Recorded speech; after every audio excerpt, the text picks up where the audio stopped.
Somewhere beneath the surface of central Turkey, there is a city that the sun has never touched.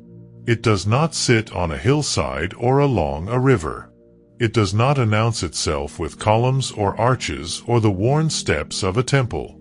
It begins as a low opening in the ground, barely wide enough for a person to pass through, and then it descends. It descends past one level and then another, through corridors of soft volcanic rock carved by hands that left no names behind, down through rooms and stables and kitchens and chapels and cisterns and storage chambers, past the millstones that still sit in their grinding positions after thousands of years, down to a depth that the ancient world required and the modern world can barely imagine. Many levels below the surface of the Cappadocian plain, in a darkness that was broken only by oil lamps and the distant glow of ventilation shafts cutting upward through the rock, an entire city once existed. Its name today is Derinkuyu. In Turkish, the name means deep well. It is not a metaphor. There is a real well at the center of the city, cut straight down through the rock for more than 85 meters, reaching the water table of the plain above while remaining completely hidden from anyone who did not know where to look. The well was the artery of the city. Without it, none of the rest was possible. Without it, the thousands of people who may have sheltered here during the most dangerous periods of the ancient and medieval worlds could not have survived. Derinkuyu is among the largest and deepest of the underground cities of Cappadocia, and Cappadocia is one of the few places on Earth where underground cities exist in such number and at such scale. There are hundreds of them scattered across the volcanic plateau of central Anatolia, carved into the soft tufa stone by successive generations of people who found in the ground beneath their feet a kind of protection that the surface could not offer.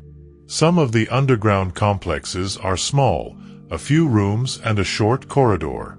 Others are substantial settlements with multiple levels and room for thousands.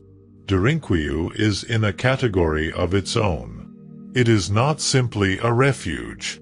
It is a city, complete with everything a large community of people needed to sustain itself for extended periods of time, hidden in plain sight beneath the fields and vineyards and orchards of the Cappadocian surface. This documentary is the story of that city.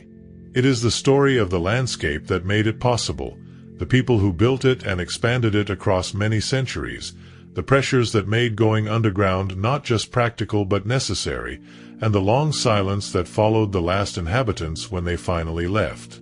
It is also the story of how Derinkuyu was found again, not by archaeologists with a research plan, but by a man who knocked down a wall in his house in 1963 and found a corridor behind it leading into a darkness that stretched much further than he expected. The plateau of Cappadocia has been inhabited since at least the Neolithic period, and the deep history of the region is part of what gives the underground city its particular weight. People have been living in this volcanic landscape, farming its soils and carving its rock and burying their dead in its earth, for at least 10,000 years.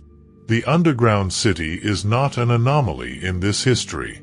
It is an expression of it, the most extreme and most complete expression of the human relationship with the volcanic rock that has always been the defining feature of this particular place on Earth.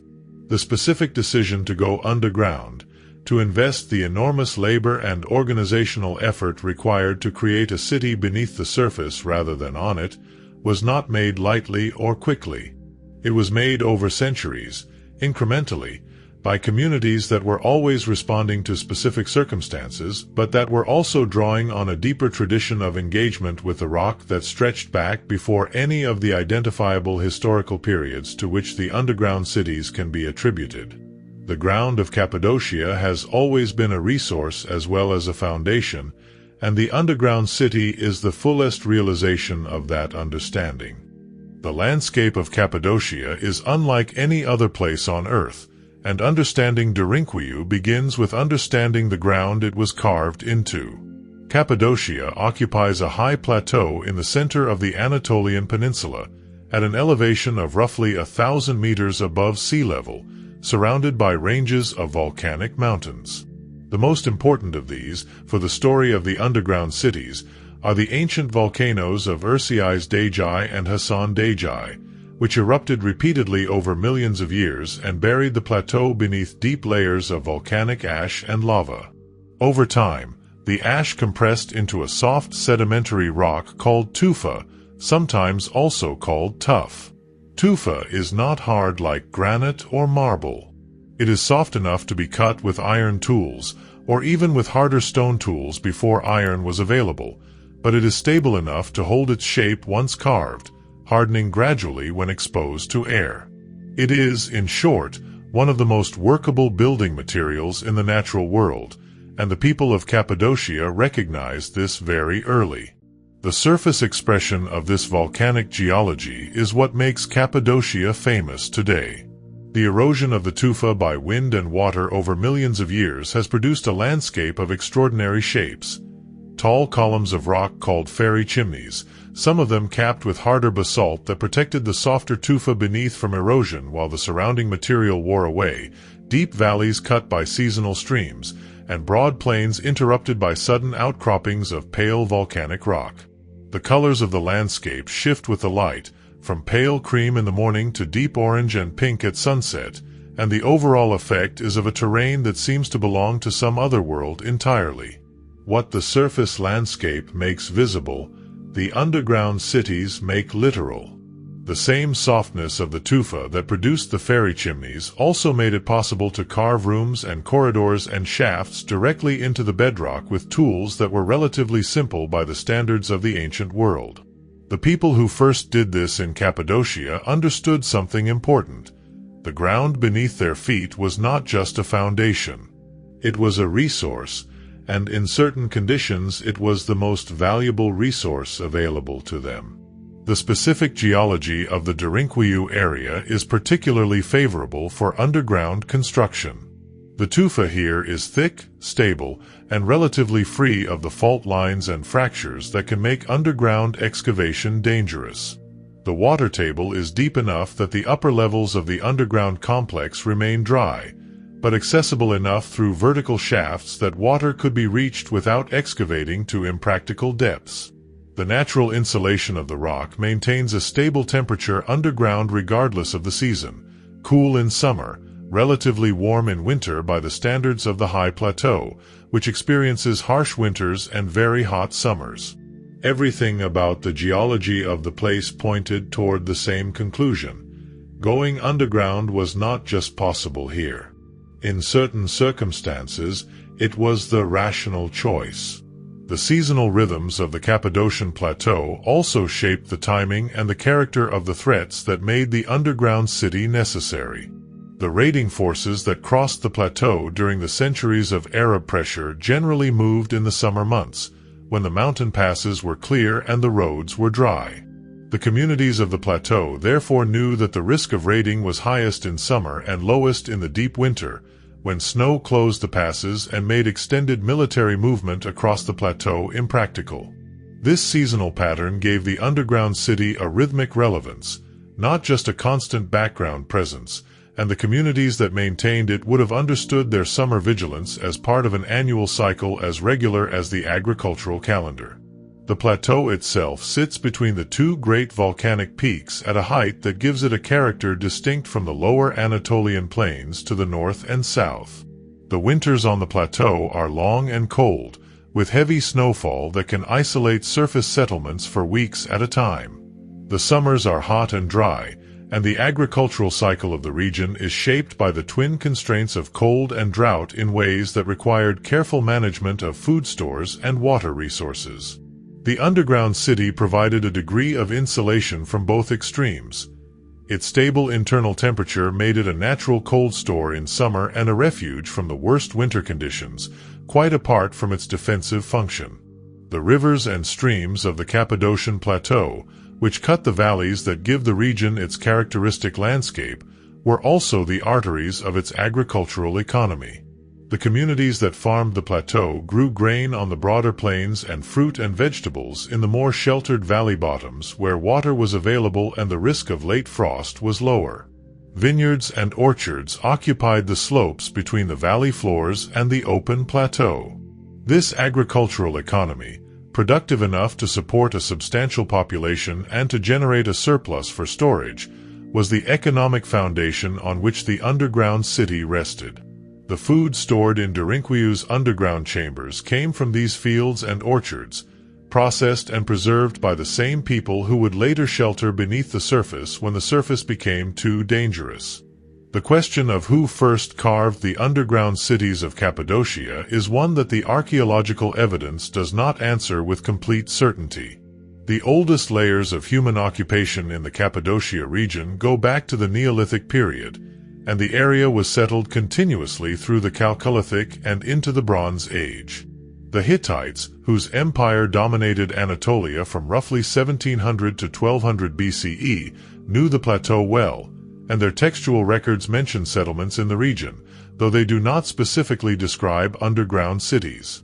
The Phrygians, who moved into Anatolia after the collapse of the Hittite Empire and established a significant presence in central Anatolia in the first millennium BCE, are sometimes credited with beginning the underground excavations, or at least with substantially expanding what may have been earlier smaller-scale underground use of the tufa.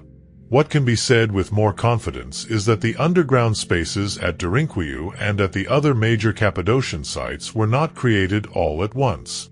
They were carved and extended and deepened across many centuries, with each generation adding to what the previous one had left. The evidence for this is visible in the archaeology of the sites themselves. The different levels and sections of the underground complex show different construction techniques and different levels of finish, with some areas clearly older and more roughly hewn and others showing the marks of more deliberate and sophisticated carving.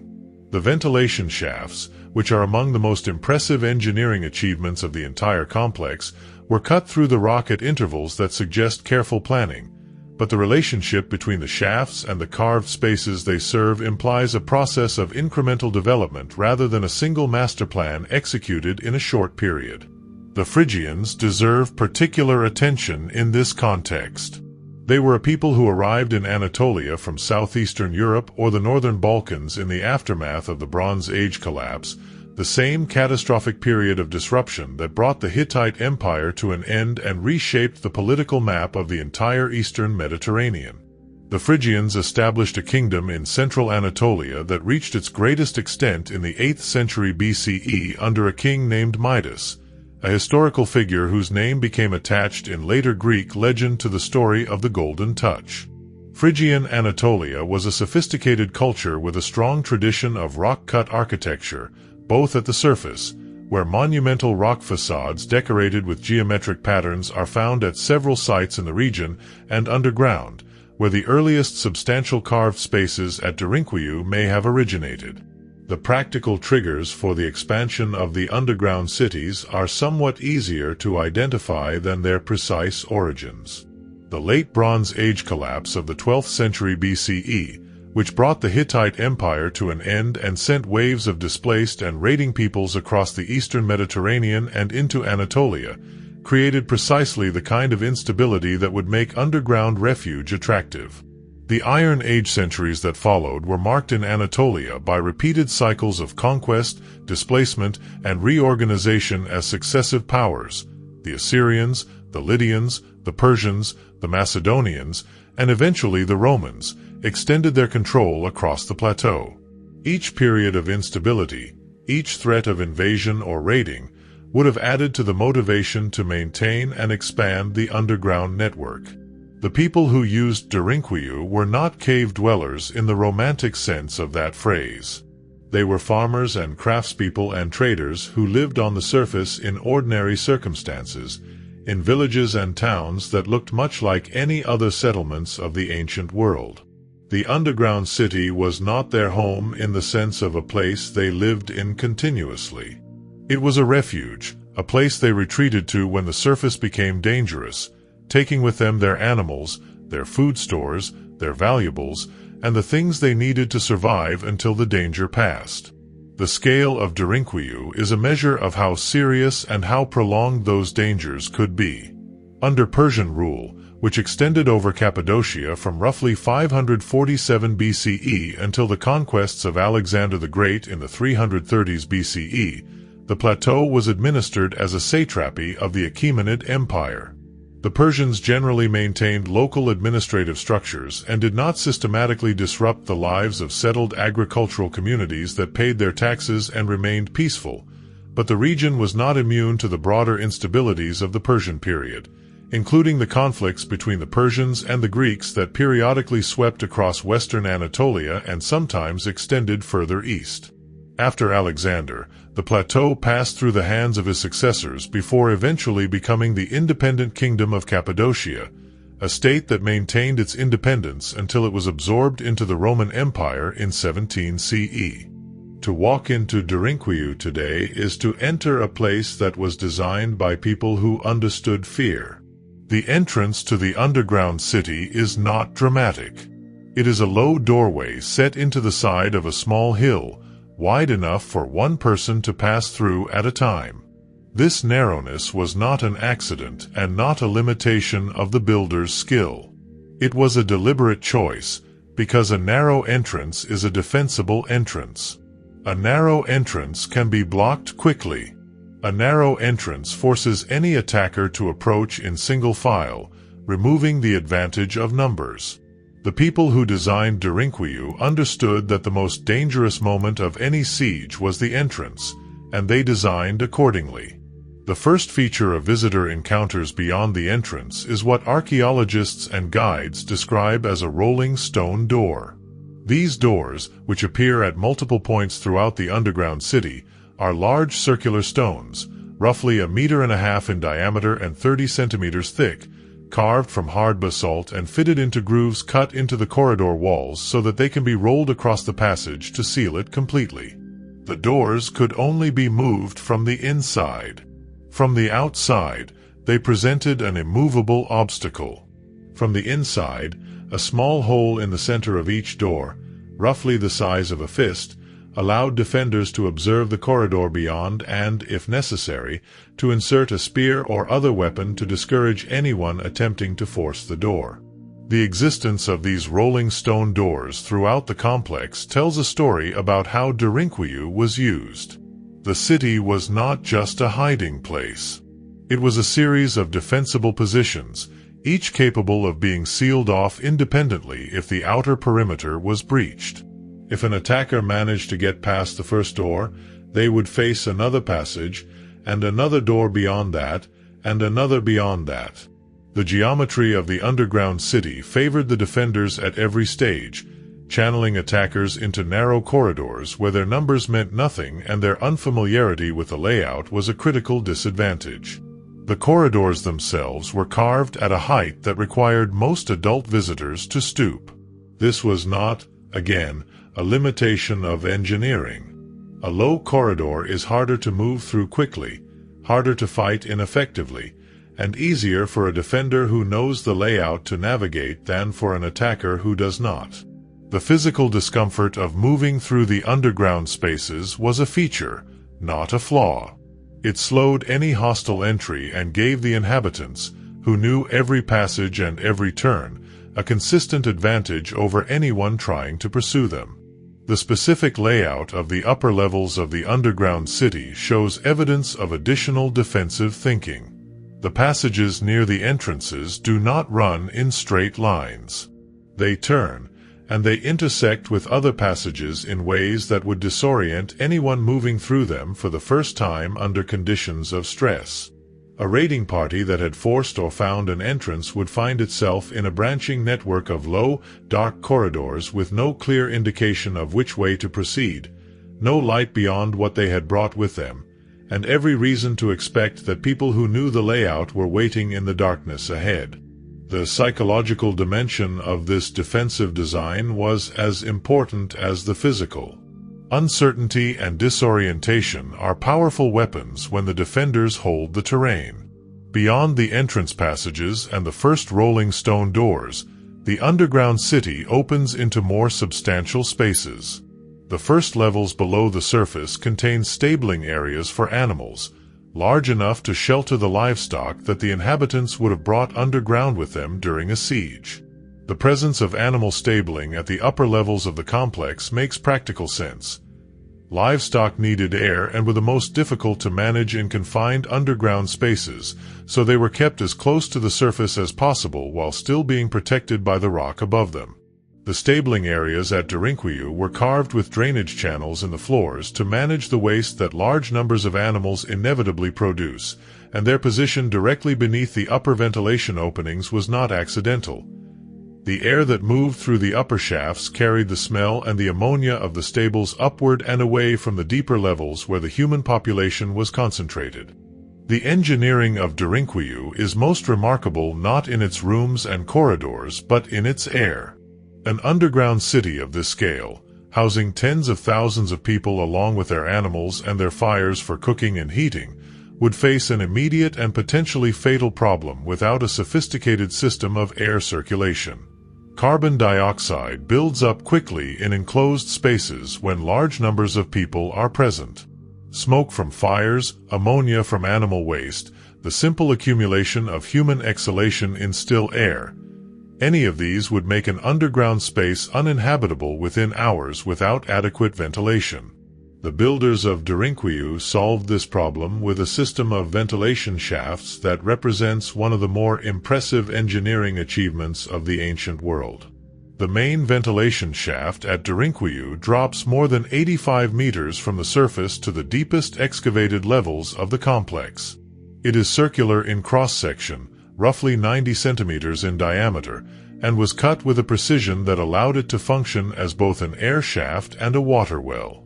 The shaft serves multiple levels as it descends, with openings at each level that allow air to circulate between the surface and the deepest rooms. The physics of the ventilation system rely on the temperature differential between the surface and the underground levels. The cooler air of the deeper levels pulls warmer surface air downward through the shaft by convection, creating a slow but continuous circulation that kept the air in the underground city breathable even when it was fully occupied. In addition to the main shaft, dozens of smaller ventilation channels were cut throughout the complex, connecting individual rooms and corridors to the main air circulation system.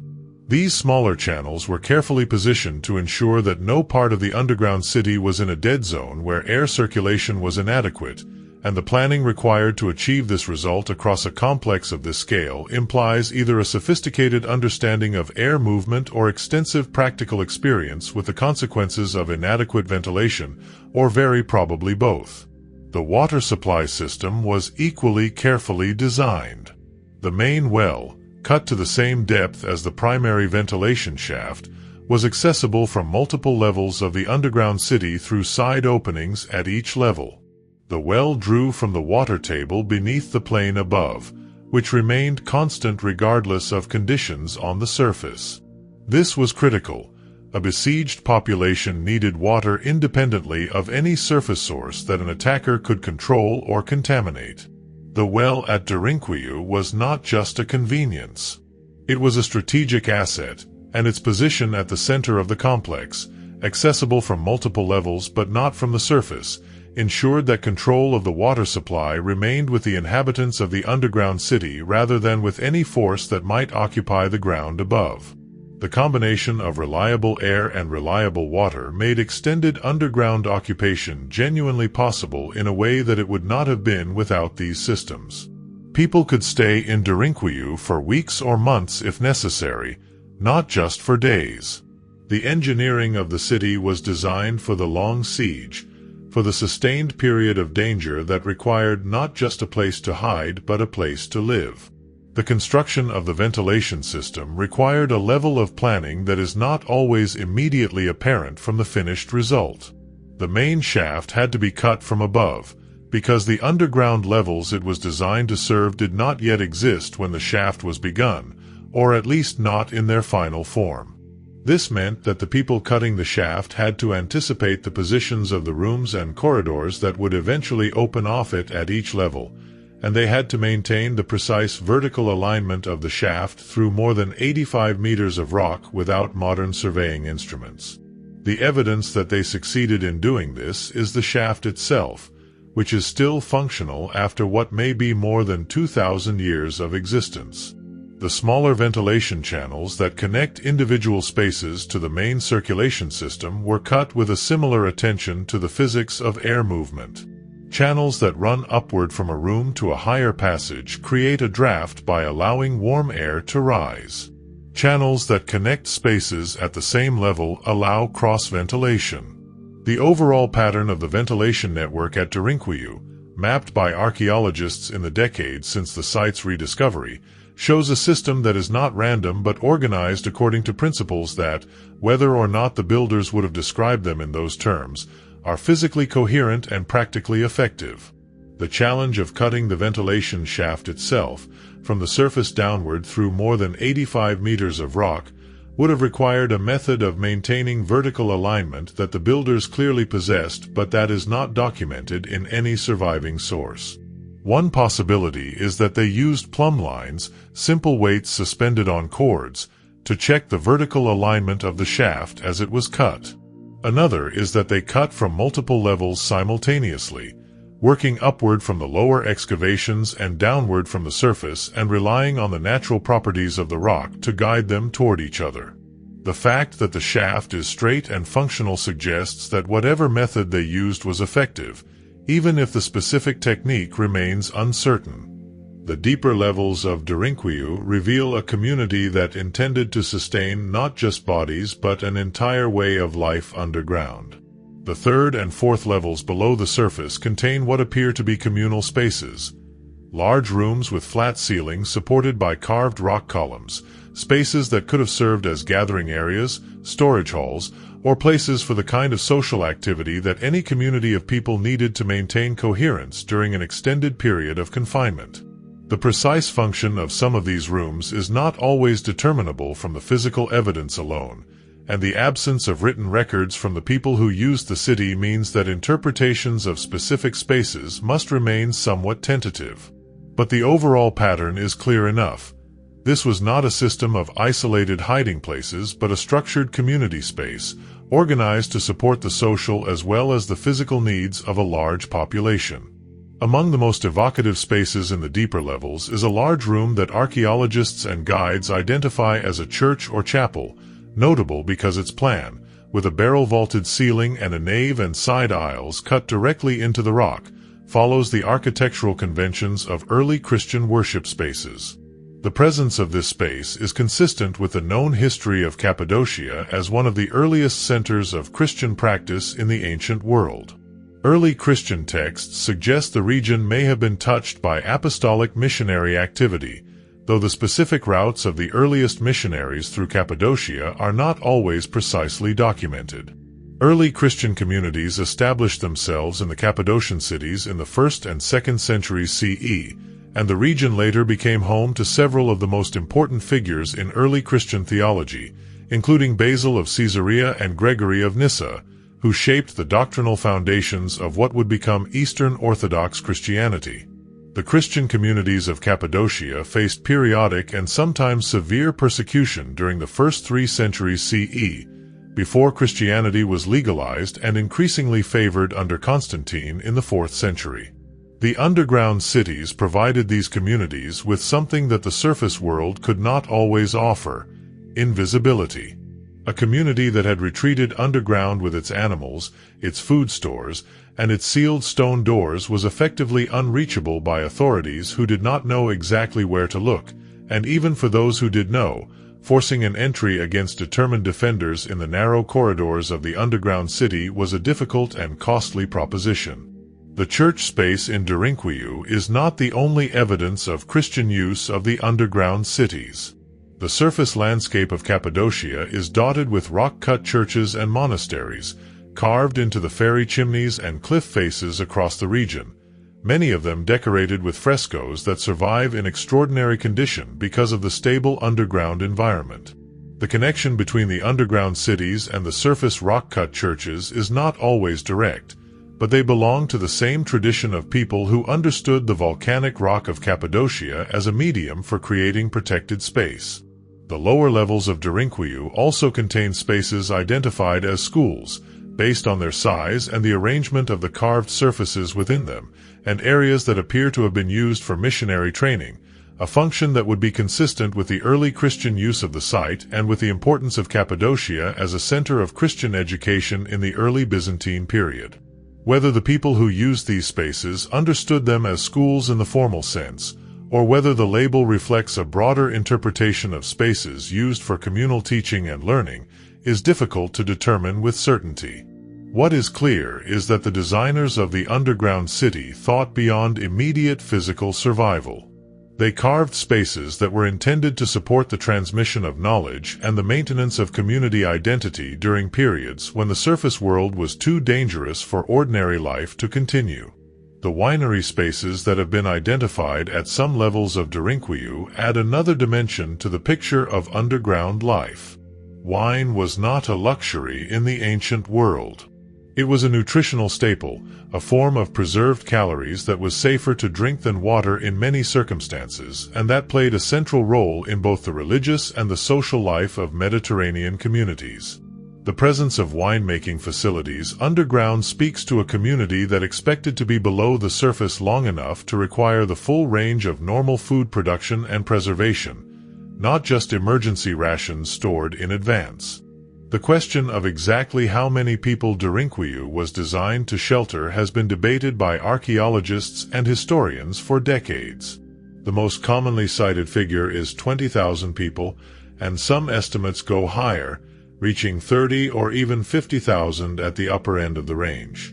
These figures are difficult to verify precisely because the underground complex has not been fully excavated, because the population density of ancient settlements is always an estimate based on assumptions about how space was used, and because the function of specific areas of the underground city is not always certain.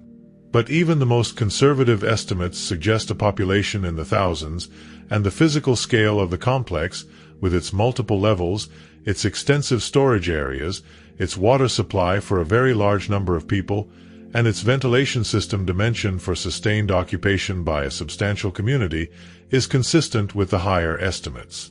The logistics of moving a population of this size underground would have required a high degree of social organization. People would have needed to know in advance where to go, what to bring, and how to behave once underground. The animals would have needed to be moved quickly to prevent their noise from betraying the entrance points. Food stores would have needed to be prepositioned, because there would not have been time to organize supply once the signal to retreat underground was given. The rolling stone doors would have needed to be manned by people who knew how to operate them and when. The ventilation system would have needed to be checked and any blockages cleared before a large population descended into the lower levels. This level of organization implies a community with strong social structures and clear lines of authority, a community that had practiced the retreat underground and that maintained the infrastructure of the city even during long periods when it was not in use. The ventilation shafts needed to be kept clear of debris. The wells needed to be maintained. The stone doors needed to be kept in working order. The food stores needed to be rotated to prevent spoilage. All of this required ongoing attention from a community that understood the underground city not as a historical curiosity but as a living resource, a tool that might be needed at any time. The surface settlements that sat above the underground city were organized, at least in part, around the need to maintain their underground refuge. The social hierarchy of the surface community would have had an underground dimension. Someone had to be responsible for the state of the city below, for the maintenance of its infrastructure and the rotation of its supplies. Whether this responsibility was held by a particular family, a religious institution, a civic body, or some combination of these is not known, but the sustained functionality of the underground city across many centuries implies that the responsibility was taken seriously and discharged consistently. The storage areas of Derinkuyu provide evidence for the kind of preparation that extended underground occupation required. Large carved rooms at several levels of the complex contain the remains of storage facilities, including what appear to be large ceramic storage jars fitted into carved niches in the walls, spaces for storing grain and other dry goods, and areas that may have been used to store oil, wine, or other preserved foods. The scale of these storage facilities implies pre-planning and regular restocking, the kind of logistical effort that only makes sense if the community expected to use the underground city seriously, not just as a last resort but as a planned and prepared response to predictable threats. The relationship between the underground city and the surface settlement above it was, during the periods of active use, a relationship of complete mutual dependence. The food stored underground came from the fields and orchards of the surface. The people who sheltered underground were the same people who farmed and traded and built on the surface. The underground city did not exist independently of the surface world. It existed as the surface world's answer to the specific problem of how to survive when the surface itself became unsafe. The periods during which Derinkuyu was most intensively used correspond, as far as the historical evidence allows us to judge, to the most dangerous periods in the history of Cappadocia. The Arab raids of the 7th and 8th centuries CE are the historical event most consistently associated with the intensive use of the underground cities in the medieval period.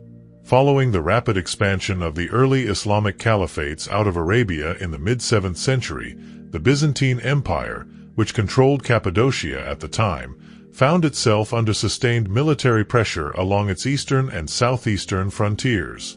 Arab raiding parties penetrated deep into Anatolia repeatedly during this period, reaching as far as the Cappadocian Plateau and beyond. The raids were not always attempts at permanent conquest but were often focused on capturing people, animals, and portable wealth, which made the underground cities, where people, animals, and valuables could all be hidden simultaneously, an extremely practical response. The Byzantine sources that describe this period of raiding do not specifically mention Derinkuyu by name, but they describe the general pattern of the rural population retreating from exposed surface settlements to more defensible positions when raiding forces approached. The underground cities of Cappadocia fit this pattern perfectly.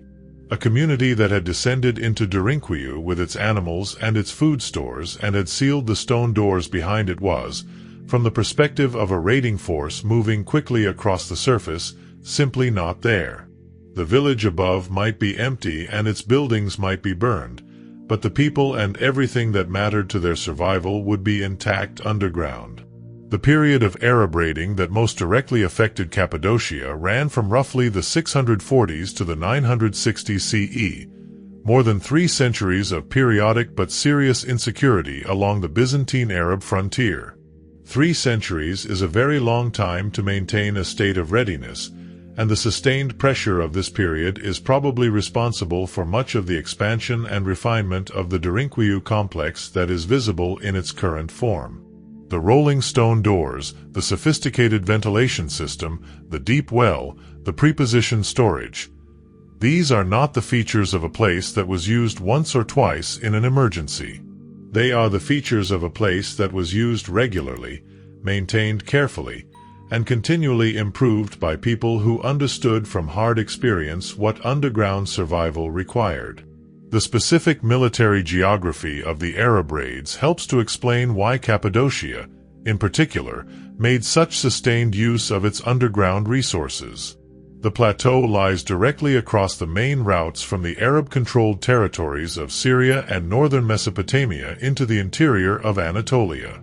Any force advancing from the southeast into Byzantine territory had to cross the Taurus Mountains and then move across the plateau, which meant that the communities of Cappadocia were consistently in the path of any military movement in either direction.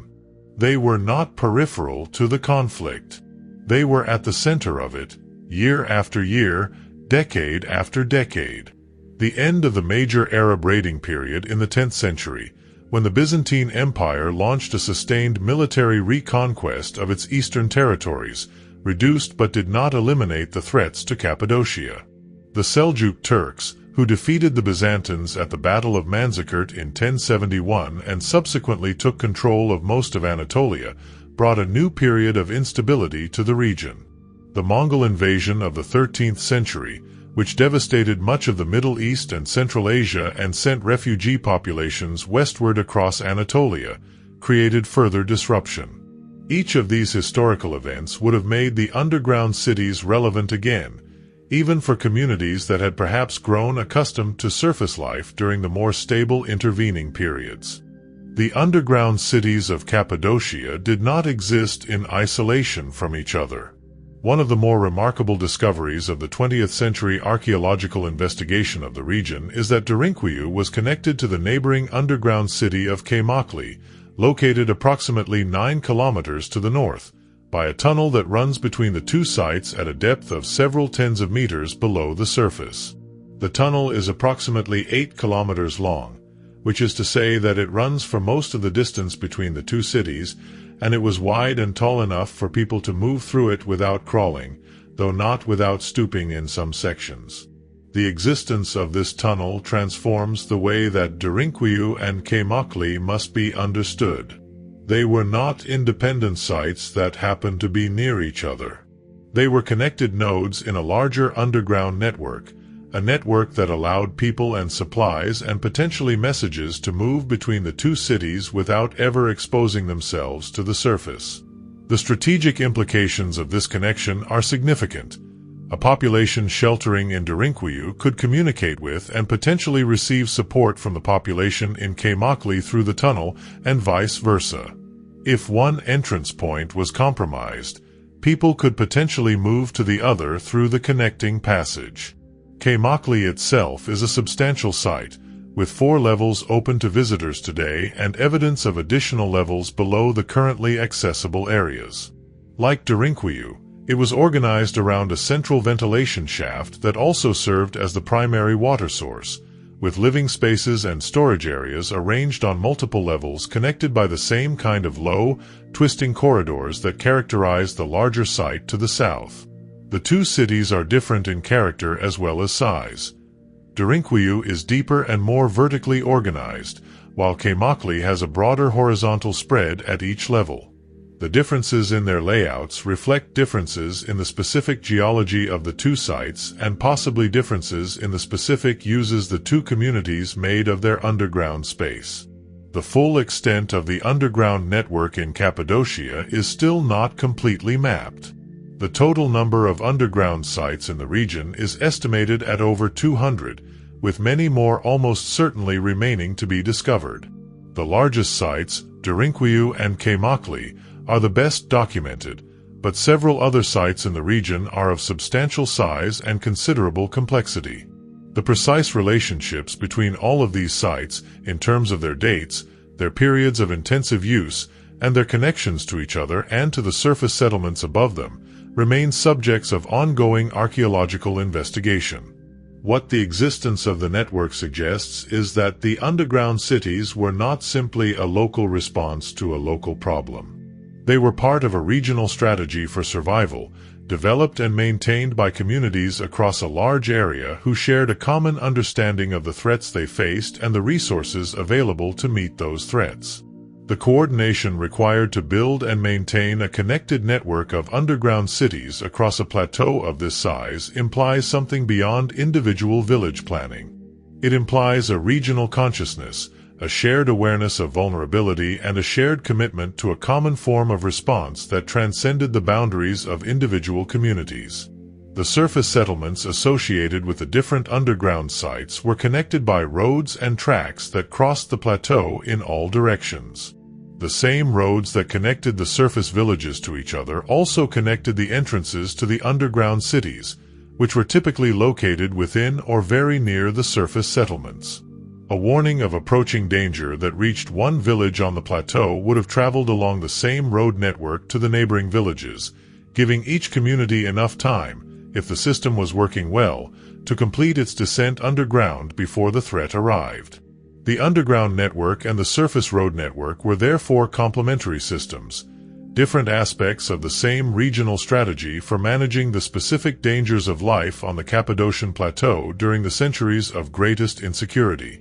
The daily life of the people sheltering in Derinkuyu during a period of extended occupation would have been shaped by a combination of practical necessity and accumulated social tradition. The physical conditions underground were challenging in ways that went beyond the obvious constraints of darkness and confined space.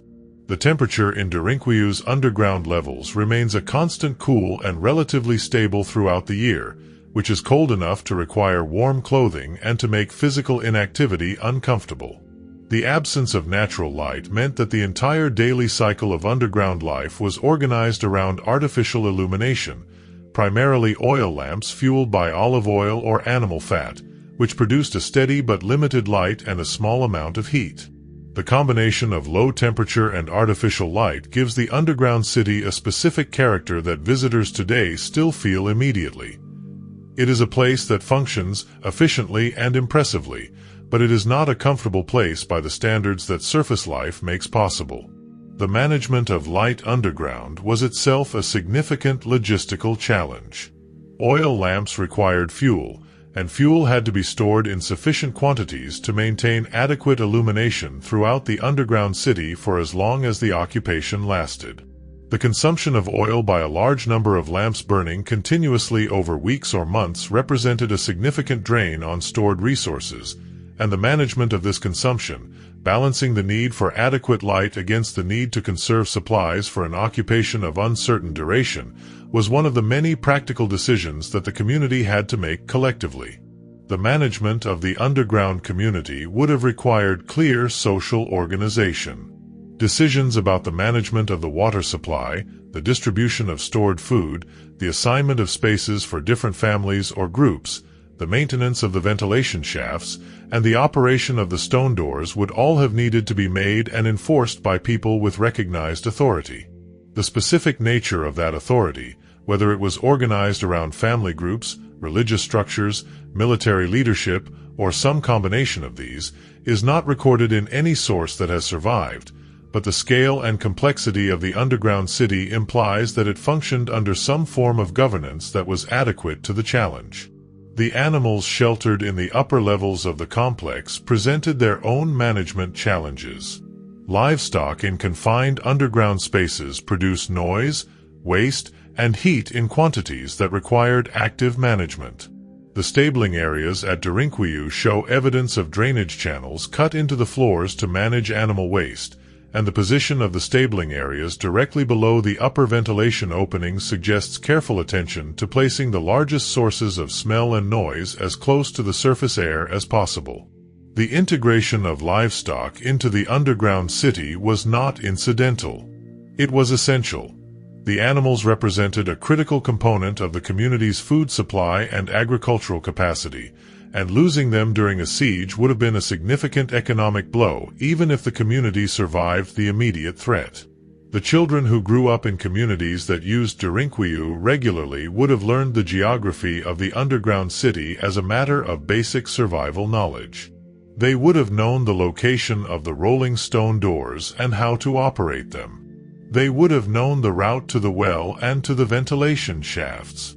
They would have known which corridors led where and how to navigate the underground city in darkness or near darkness, when lamp oil was being conserved or when speed was more important than light.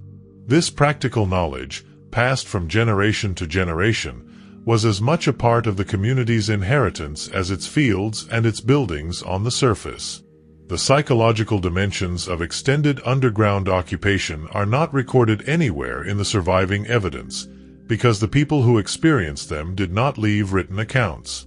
But the physical evidence of the underground city makes it possible to imagine, at least in outline, what those dimensions would have been. The sense of confinement, the unchanging temperature, the absence of the sun and the wind and the changing light of the surface world, the sounds of many people in proximity in confined spaces, the uncertainty about what was happening above and about when it would be safe to return. These things would have placed significant demands on the psychological resilience of the community. The social structures of the surface world, the families and the neighborhood relationships and the shared religious life, would have been the resources on which that resilience drew. The rock-cut landscape of the Cappadocian surface and the underground cities beneath it belong to the same continuous tradition of human engagement with volcanic stone. The fairy chimneys of Cappadocia are not simply natural formations that the people of the region lived around. They are, in many cases, inhabited formations. Beginning at least as early as the early Byzantine period, and probably earlier, the people of Cappadocia recognized that the softer tufa of the fairy chimneys could be carved into rooms and corridors just as the bedrock could, and that the conical basalt caps of the chimneys provided structural stability that made the carved spaces inside them safe. The result was a landscape of inhabited stone towers, each one a small residential complex carved directly into the living rock, that covered the plateau in a density that astonishes visitors to the region today. The rock-cut churches of Cappadocia are among the most important repositories of early Christian art in the world. The Gorim Open Air Museum, which preserves a cluster of these churches and monasteries carved into the tufa formations of the Gorim Valley, contains frescoes dating from the 9th to the 13th centuries CE that survive in a condition made possible by the stable temperature and humidity of the carved stone interior. These images, depicting scenes from the life of Christ, the figures of saints, and the ornamental traditions of Byzantine Christianity, were created by communities that lived in the same volcanic landscape that produced the underground cities, and that brought to their surface rock-cut spaces the same understanding of stone as a medium for creating protected, sacred, and durable space. The preservation of these frescoes is itself a consequence of the same geological properties that made the underground cities possible. The stable temperature and humidity inside rock-cut spaces in tufa prevent the cycles of expansion and contraction that crack and destroy painted surfaces in ordinary buildings. The pigments used in the frescoes, mineral-based and durable, have held their colors for more than 1,000 years in the cool stillness of the carved rock interior. The result is that the art of Byzantine Cappadocia survives in a quality and quantity that is not matched in many other regions of the Byzantine world, precisely because it was made in stone rather than on the plaster of ordinary buildings. The monasteries of Cappadocia were sometimes connected to underground spaces in ways that blur the distinction between above and below. At several sites in the region, what appears on the surface as a cliff-face monastery with carved rooms and churches opening outward into the landscape connects internally to underground spaces that extend back into the rock and downward to lower levels. The full extent of these connections has not always been mapped, and the relationship between the visible surface architecture and the underground infrastructure beneath it is an active area of investigation. The broader landscape of Cappadocia, with its surface churches and underground cities and the carved pigeon houses that the cliff faces of the valleys, is a record of a human relationship with a specific geology that persisted across many centuries and many different political and religious contexts. The people who carved Derinkuyu were not the same people, in any direct sense, who painted the frescoes of the Gorim churches centuries later. But they were working with the same material, under the same sky, and in response to many of the same pressures, and the landscape they left behind is a unified record of what it meant to live in this particular place across a very long span of human time. The Roman period in Cappadocia, from 17 CE when the region was formally incorporated into the empire until the fragmentation of Roman authority in the 4th and 5th centuries, added a new layer to the history of the underground cities without fundamentally altering their character. The Romans were experienced administrators of frontier territories, and they brought to Cappadocia the standard tools of Roman provincial administration: roads, garrisons, a system of taxation and census, and the gradual integration of local elites into the Roman citizenship and the imperial bureaucracy. The provincial capital at Caesarea Mazaca, modern Kayseri, became a significant city in the Roman provincial system, with the standard urban infrastructure of a Roman administrative center, a forum, baths, temples, and eventually, as Christianity spread through the empire, churches. The Roman road network that was built across Cappadocia in the imperial period served the same function that all Roman roads served. It connected the province to the rest of the empire, allowed the rapid movement of troops and supplies, and facilitated the commercial connections that the Roman economy required. But in the specific context of the Cappadocian Plateau, with its history of underground refuge and its geography of scattered surface settlements, the Roman roads also served as the arteries along which warning of approaching danger could travel from one community to the next. The same infrastructure that integrated the region into the Roman economy was also the infrastructure that made the regional warning system for underground retreat more effective. The spread of Christianity through Cappadocia during the Roman period happened with a speed and thoroughness that made the region one of the most densely Christianized parts of the empire by the end of the 3rd century. The reasons for this were partly geographical. Cappadocia lay on the major routes between the cities of the eastern Mediterranean, where Christianity spread earliest, and the interior of Anatolia.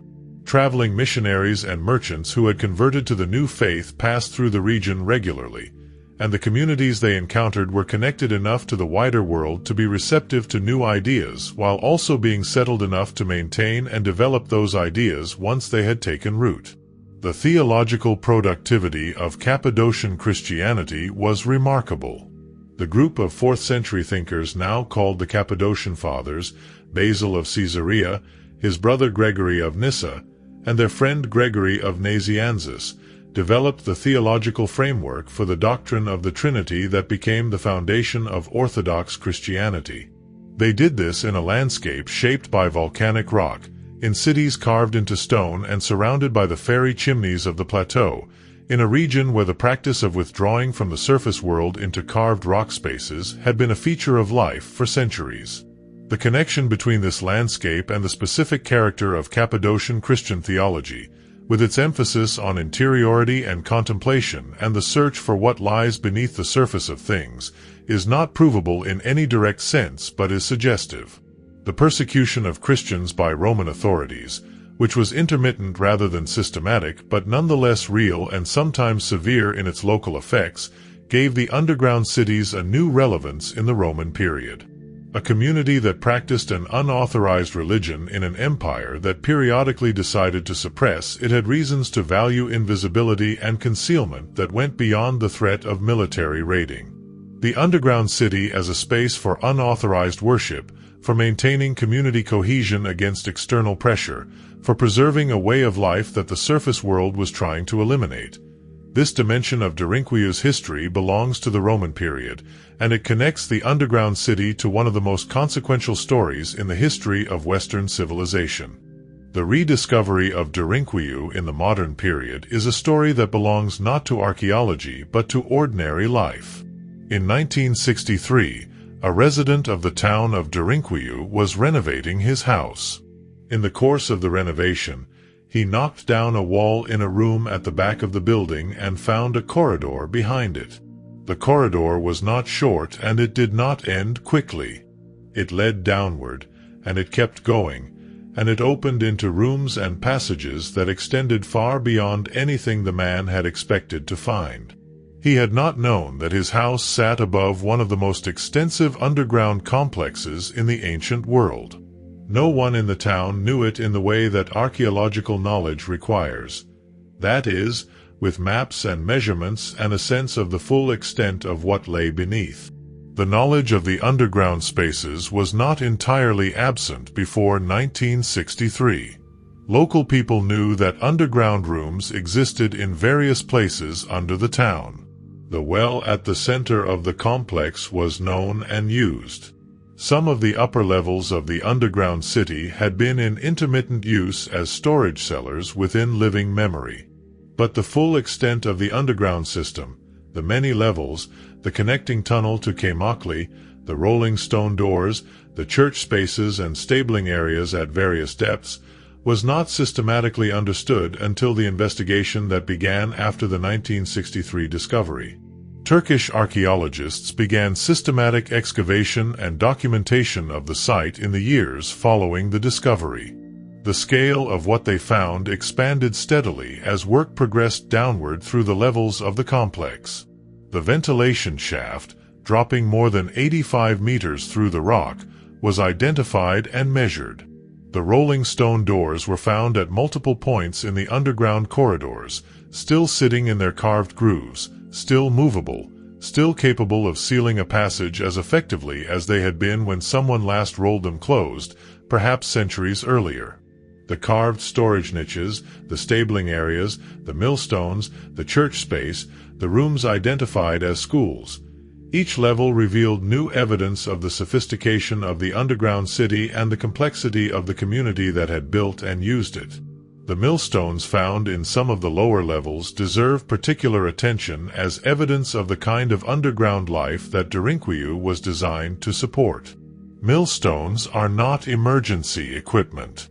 They are the equipment of a community that expects to grind grain and bake bread on a sustained basis, not just to survive on pre-stored provisions for a few days.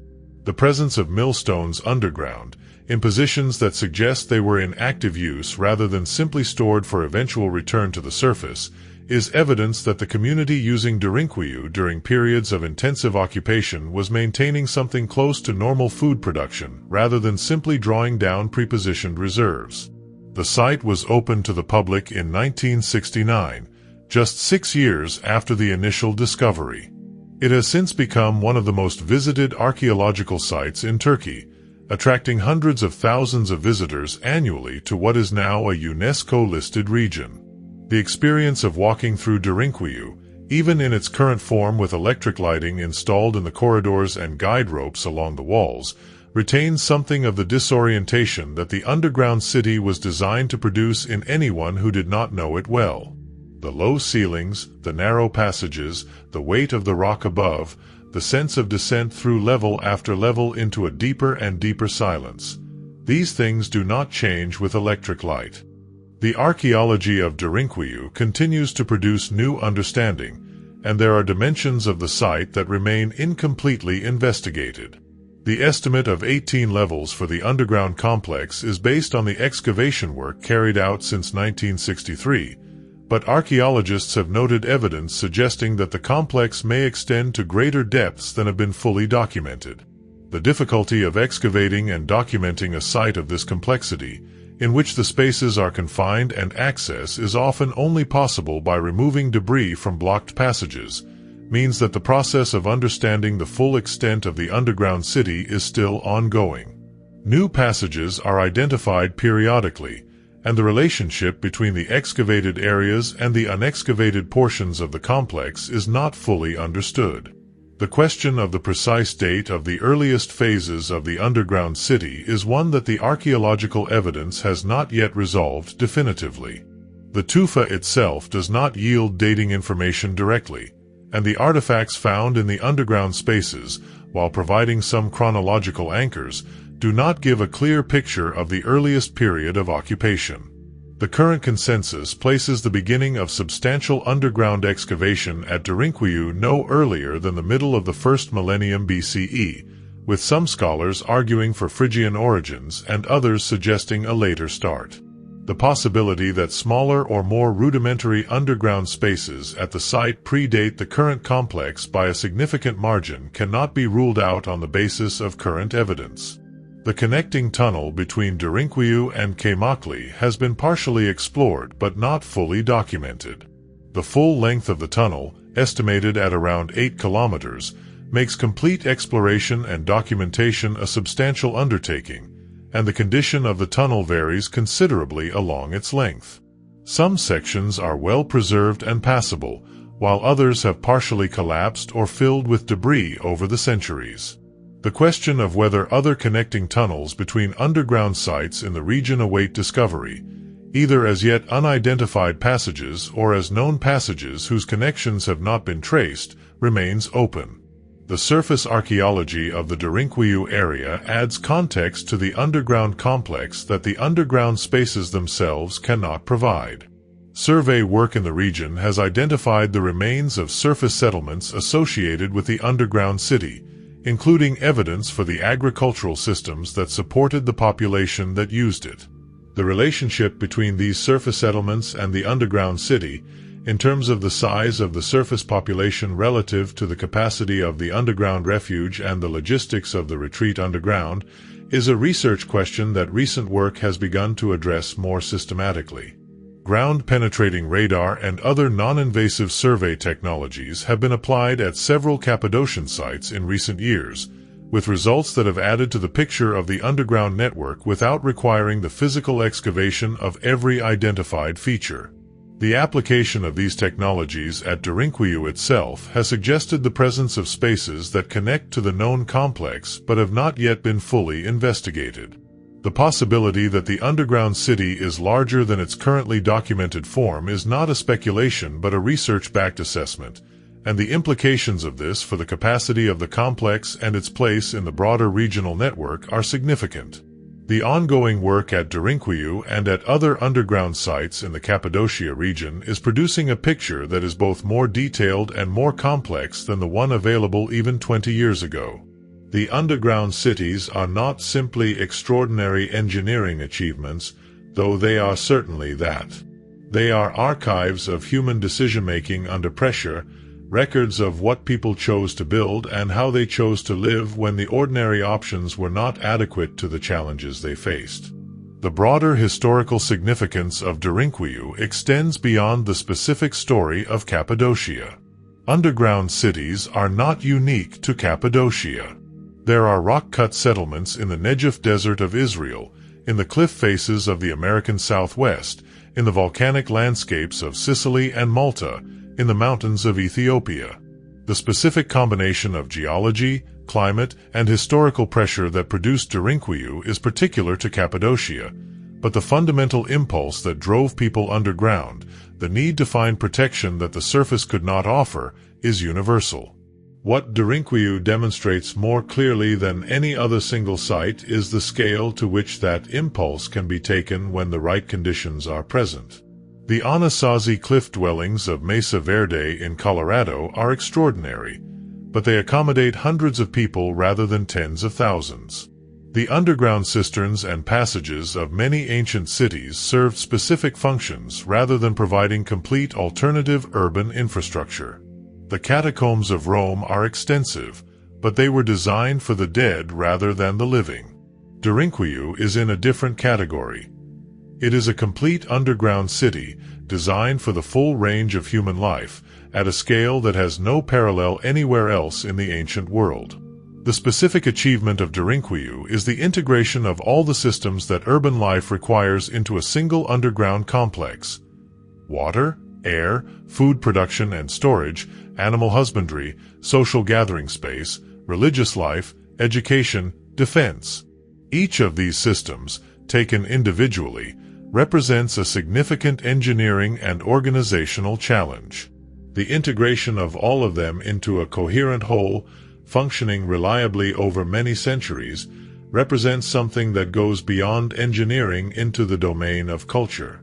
The underground city was not just a technical solution to a technical problem. It was an expression of a community's understanding of what it needed to remain itself under conditions that threatened to destroy it. The communities that built and used Derinkuyu did not leave the surface world permanently.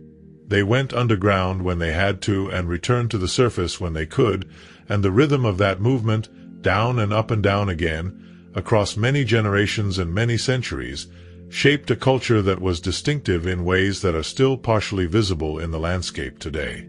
The Cappadocian capacity for creating protected interior spaces, whether underground or carved into cliff faces, whether used for defense or for worship or for the simple storage of winter provisions, was a response to a specific set of historical and geographical conditions, and it produced one of the most remarkable landscapes in the human world.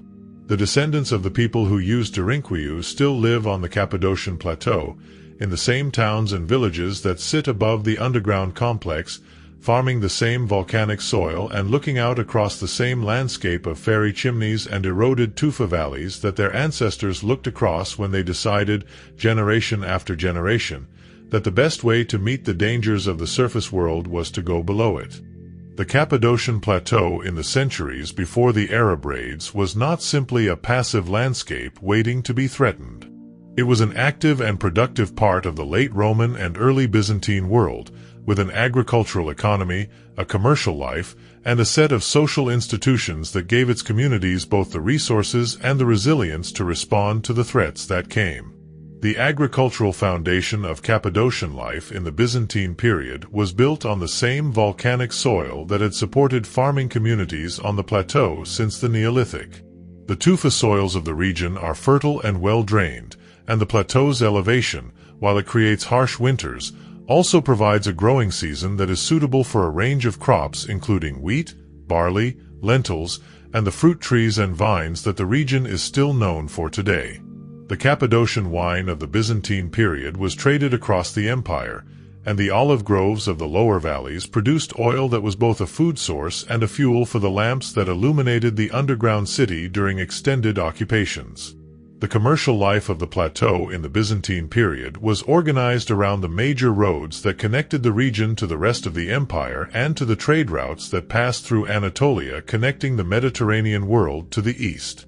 The city of Caesarea Mazzaka, the provincial capital, was a significant commercial center with markets that attracted merchants from across the region and beyond.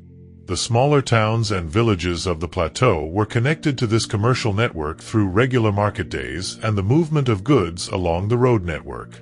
The products of Cappadocian craft production, including textiles, ceramics, and metalwork, moved outward along these routes, and the goods that Cappadocia needed but could not produce locally, including certain metals, spices, and luxury goods, moved inward along the same routes.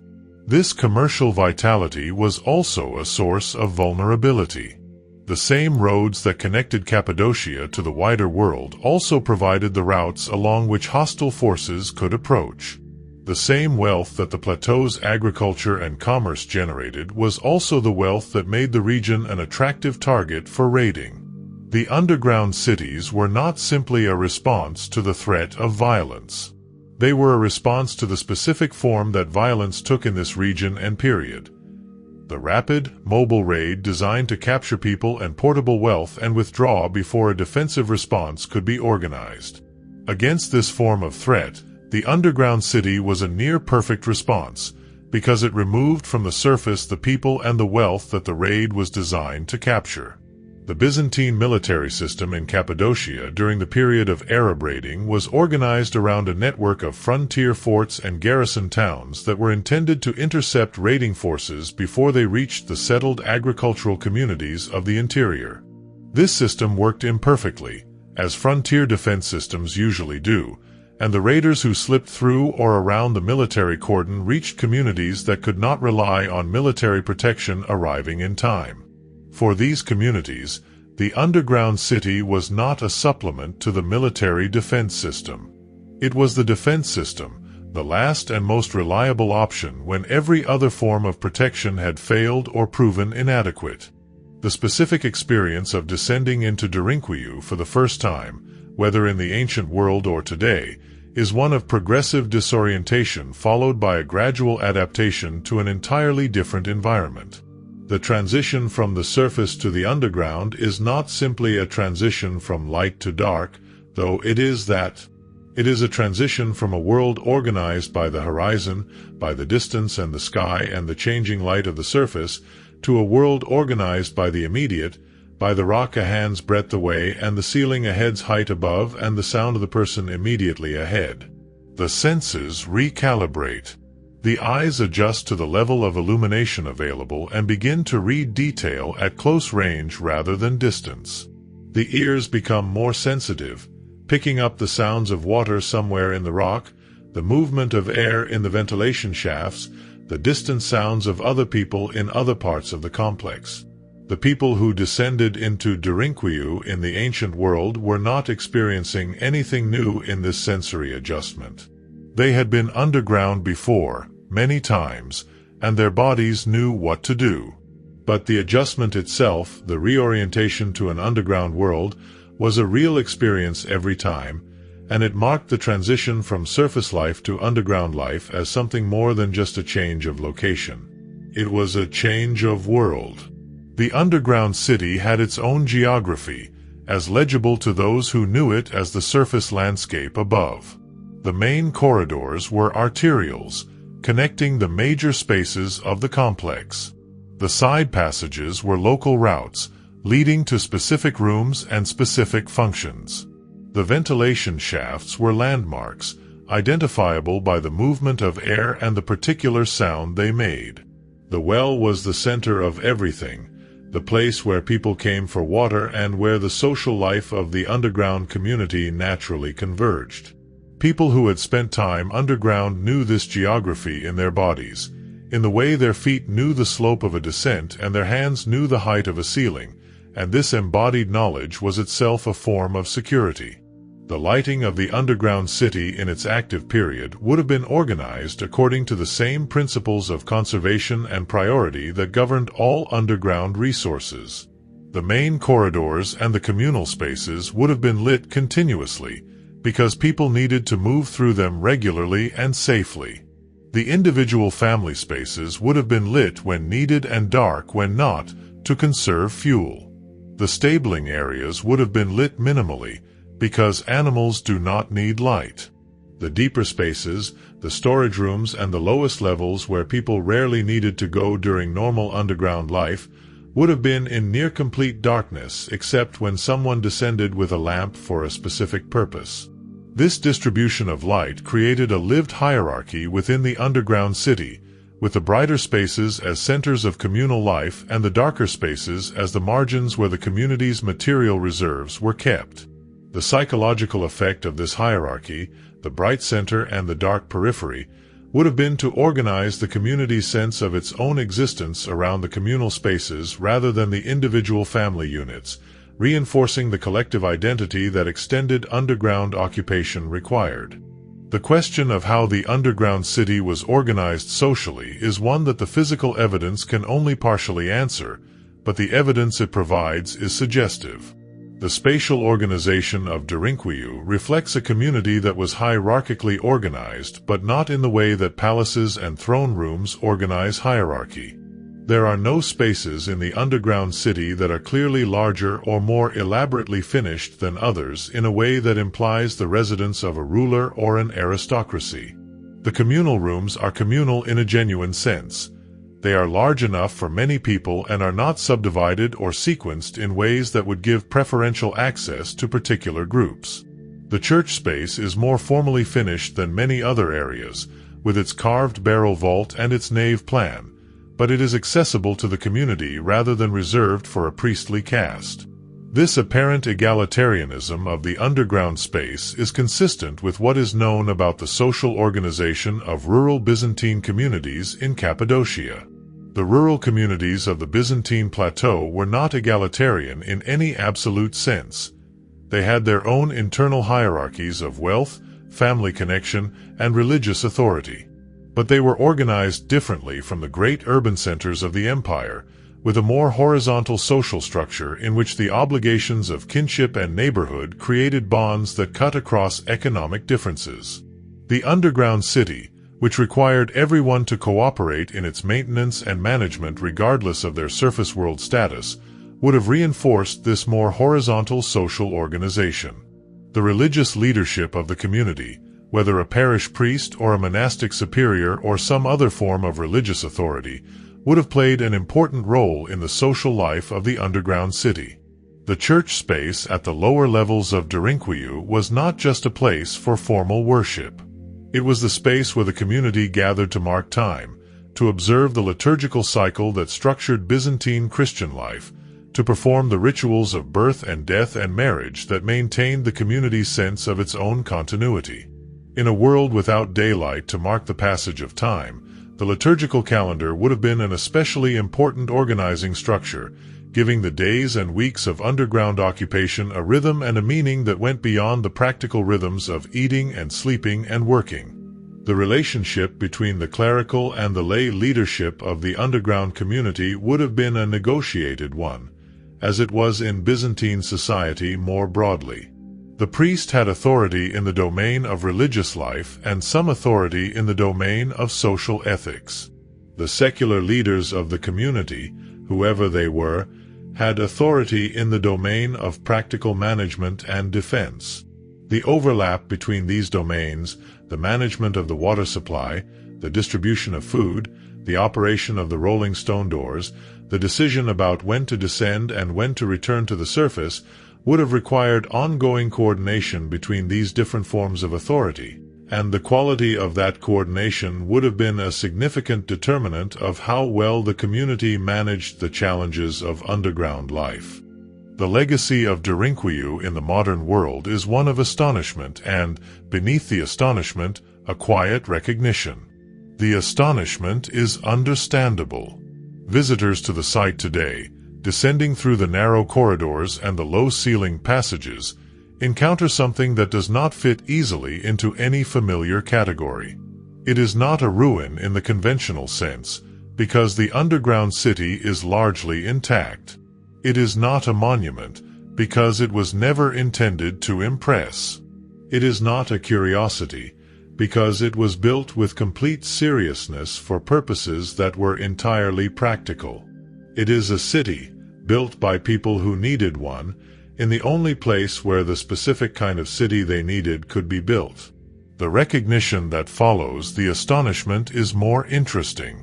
What Derinkuyu demonstrates, when its logic is understood, is that human beings under sufficient pressure are capable of extraordinary feats of collective engineering and organization, and that the motivation for these feats does not need to be ambition or the desire for glory or the expression of religious devotion. It can simply be the need to survive.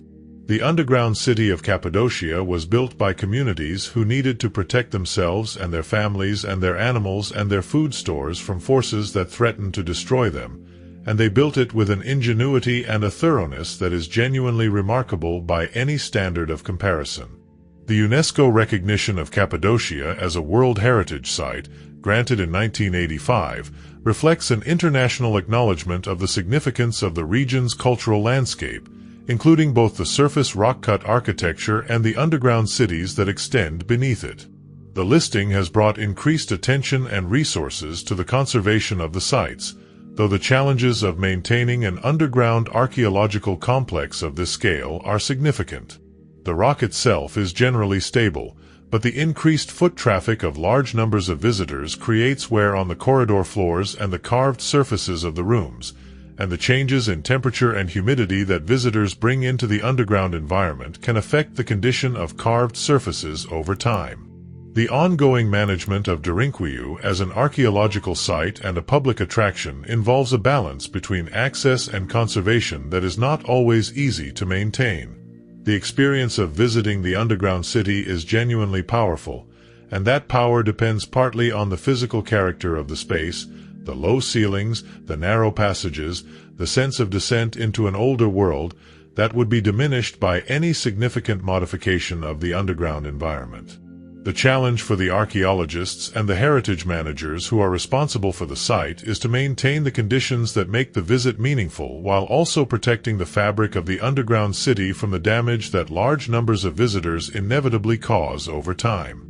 The village of Derinkuyu, which sits above the underground complex and gives it its name, is today a small agricultural town on the Cappadocian Plateau, not very different in its general character from the kinds of settlements that have occupied this landscape for many centuries. The people who live in it go about their daily lives on the surface of the same ground that their distant predecessors, under very different circumstances, left to descend below. The deep well at the center of the underground city is no longer used for water. The rolling stone doors have not been closed in living memory. The ventilation shafts draw air as they always have, but the air they move now passes through empty corridors rather than through rooms full of people. The question of succession and continuity within the underground community raises another dimension of its social life that the physical evidence cannot directly address, but that the logic of the situation implies. Extended underground occupation, particularly if it lasted for weeks or months, would have encompassed births, deaths, illnesses, and the full range of human biological events that required social response. Infants born underground during a siege would have been the first members of the community to experience the underground world before the surface one. The elderly and the ill would have required care in conditions that were physically challenging.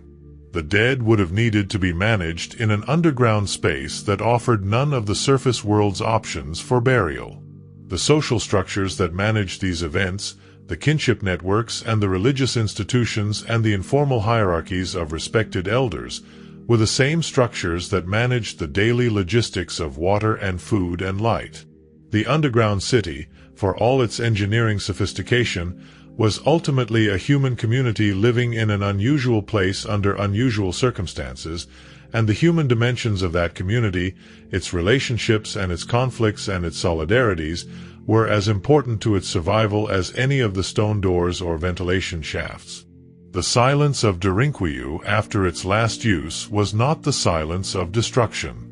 Many of the great cities of the ancient world ended in fire or earthquake or sudden abandonment under violent circumstances. Derinkuyu did not end that way. It was left intact, its stone doors in their grooves, its ventilation shafts clear, its well accessible, its storage spaces empty of the goods that had been removed when the last inhabitants departed.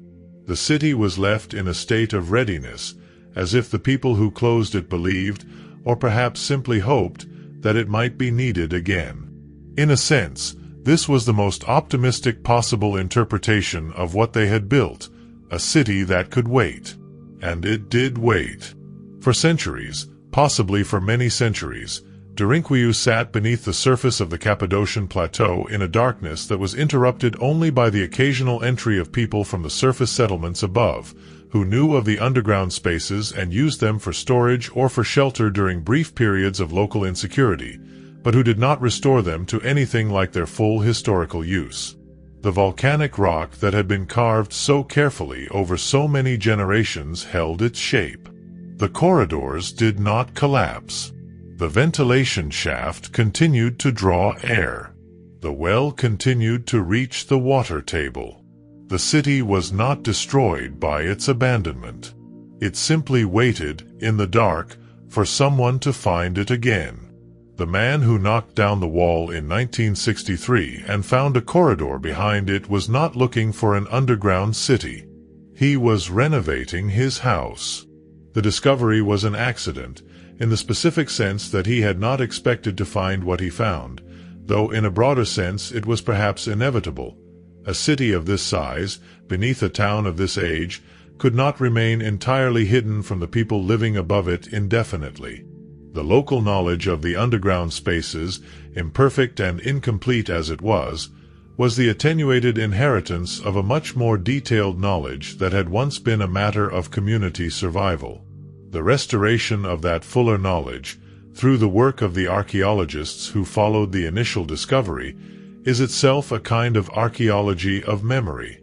Each passage cleared of debris, each rolling stone door identified and measured, each ventilation opening mapped in relation to the others, restores a piece of the understanding that the last communities to use Derinkuyu had as a matter of practical necessity and that the centuries of reduced use had allowed to fade.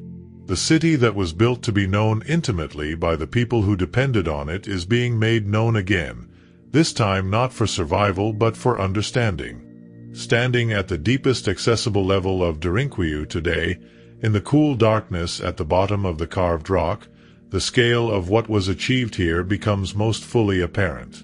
The air that moves through the ventilation shaft above is the same air that moved through it when the underground city was alive with people and animals and the smell of oil lamps and cooking fires. The rock that was carved by the hands of people who needed this city is unchanged.